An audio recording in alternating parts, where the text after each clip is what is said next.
नमस्कार। दिन भर की खबरों को लेकर मैं अलका कथूरिया सहारा हरियाणा के खास बुलेटिन में आप सभी का स्वागत करती हूं।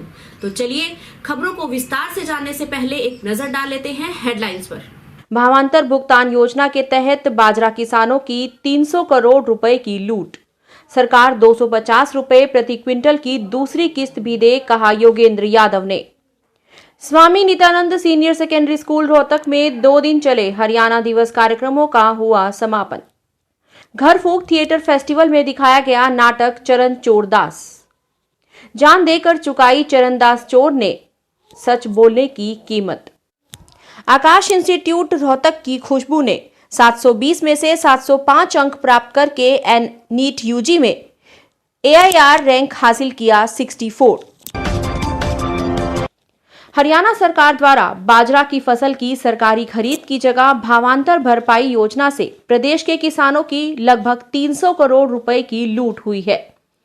बाजरा उत्पादक जिलों रेवाड़ी, महेंद्रगढ़, चरखी दादरी और भिवानी की मंडियों का दौरा करने के बाद ये बात किसान नेता और जय किसान आंदोलन के संस्थापक योगेंद्र यादव ने आज स्थानीय दिल्ली बाईपास स्थित एक निजी बैंकेट हॉल में पत्रकार वार्ता को संबोधित करते हुए कही।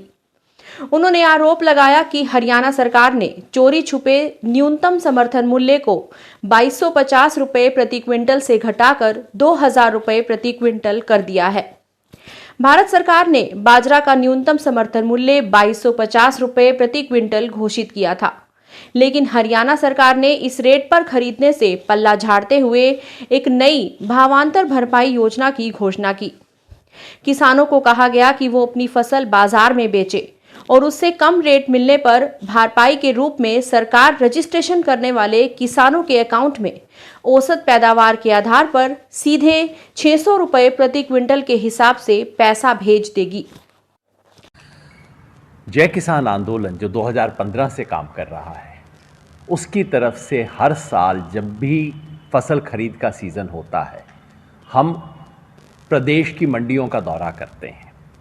ये बाजरे की खरीद का सीज़न है, 1 अक्टूबर से बाजरे की खरीद हो रही है और हर बार हम मंडियों का दौरा करके देखते हैं कि किसान के प्रति सरकार ने जो वायदे किए हैं, जो दावे किए हैं, उनमें कितनी सच्चाई है।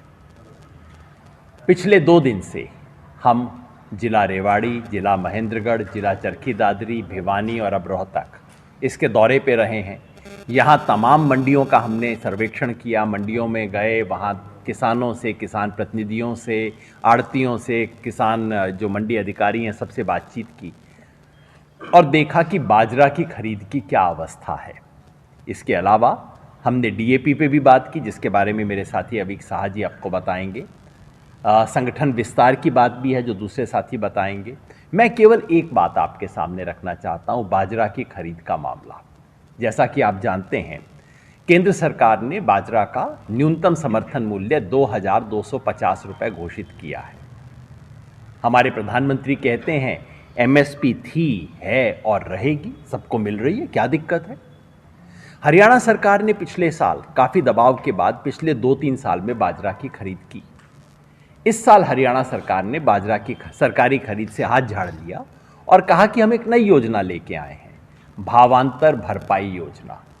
मतलब कि आप जाइए, मंडी में किसान खुद बेचेगा और किसान को जो नुकसान होगा उसकी हम भरपाई कर देंगे। नुकसान कितना होगा, सरकार ने पहले से तय कर लिया कि 600 रुपया नुकसान होगा और सरकार ने कहा कि जो जो किसान बाजरा के लिए रजिस्टर करवाएगा उसके खाते में हम 600 रुपये प्रति क्विंटल के हिसाब से भेज देंगे। हमारा काम पूरा, किसान को MSP मिल गई। मगर ये कब होगा? ये तब होगा अगर सब किसानों का रजिस्ट्रेशन हो जाए और किसान को मंडी में कम से कम 1650 रुपए मिले। हरियाणा दिवस पर प्रदेश भर में चले सांस्कृतिक कार्यक्रमों की कड़ी में स्वामी नित्यानंद सीनियर स्कूल रोहतक में 2 दिन तक विद्यार्थियों की विभिन्न प्रकार की प्रतियोगिताओं का आयोजन किया गया, जिसमें भाषण प्रतियोगिता, नृत्य प्रतियोगिता, हरियाणवी लोकगीत प्रतियोगिता, कविता गायन और लेख लेखन जैसी कई प्रकार की प्रतियोगिताओं का मुख्य रूप से आयोजन रहा। 2 नवंबर को चले प्राइमरी विभाग के सांस्कृतिक कार्यक्रम में बच्चों ने जोरदार प्रस्तुतियां दी। हरियाणवी लोक गायन और नृत्य में स्वाति और अर्पिता प्रथम और भूमिका मलिक दूसरे स्थान पर रही। विभिन्न प्रतियोगिताओं में प्रथम और दूसरे स्थान पर आने वाले बच्चों को पुरस्कार देकर सम्मानित किया गया और उनकी हौसला अफजाई की गई। विद्यालय के डायरेक्टर सुमित मलिक ने सभी विद्यार्थियों को हरियाणा दिवस और आने वाले दीपावली पर्व की शुभकामनाएं और बधाइयां दी। सप्तक रंग मंडल सोसर्ग और पठानिया वर्ल्ड कैंपस के संयुक्त तत्वाधान में आयोजित घर फूंक थिएटर फेस्टिवल में इस बार मशहूर नाटककार हबीब तनवीर के नाटक चरणदास चोर का मंचन हुआ। पठानिया स्कूल में हुए इस नाटक में चरणदास नामक चोर को सच बोलने की कीमत अपनी जान देकर चुकानी पड़ी। नाटक के माध्यम से दर्शाया गया कि शासन के लिए सच बोलना चोरी से भी बड़ा जुर्म है। आवरण आर्ट सोसाइटी दिल्ली के कलाकारों द्वारा प्रस्तुत नाटक का निर्देशन राजेश तिवारी ने किया था।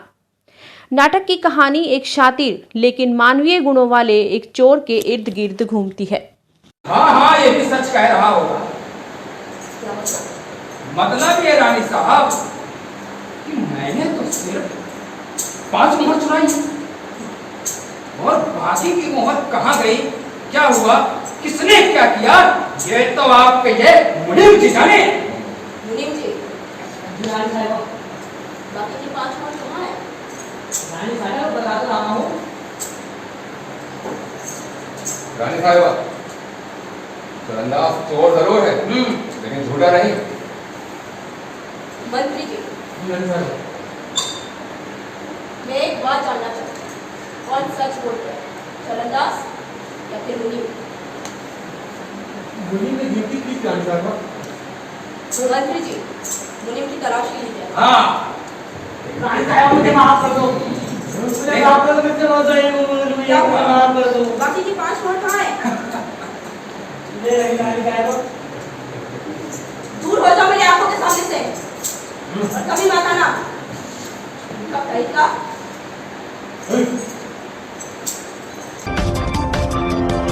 आकाश इंस्टीट्यूट रोहतक की छात्रा खुशबू ने नीट यूजी 2021 की परीक्षा में AIR रैंक 64 हासिल किया। खुशबू ने 720 में से 705 अंक प्राप्त किए हैं। उसने अपनी सफलता का श्रेय आकाश में दी गई कोचिंग और अपने परिवार के समर्थन और स्वयं के प्रदर्शन में सुधार करने के प्रयासों को दिया है। भविष्य में उसका लक्ष्य MS करना और उस समुदाय में अपना अभ्यास शुरू करना है जहां वो रहती हैं। वह जब 8वीं कक्षा की छात्रा थी तभी से खुशबू को यकीन था कि वो एक डॉक्टर बनना चाहती है। परिवार में किसी ने भी उनके फैसले को प्रभावित नहीं किया। पिछले दिनों हुए लॉकडाउन के दौरान भी खुशबू को अपनी तैयारी ऑनलाइन जारी रखी थी। खुशबू अपने परिवार में बनने वाली पहली डॉक्टर होंगी, इसके लिए उनके परिवार को उन पर गर्व है।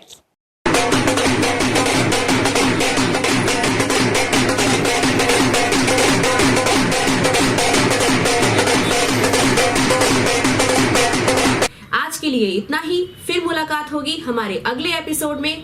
तब तक के लिए शुभ रात्रि, शब्बा खैर, नमस्कार।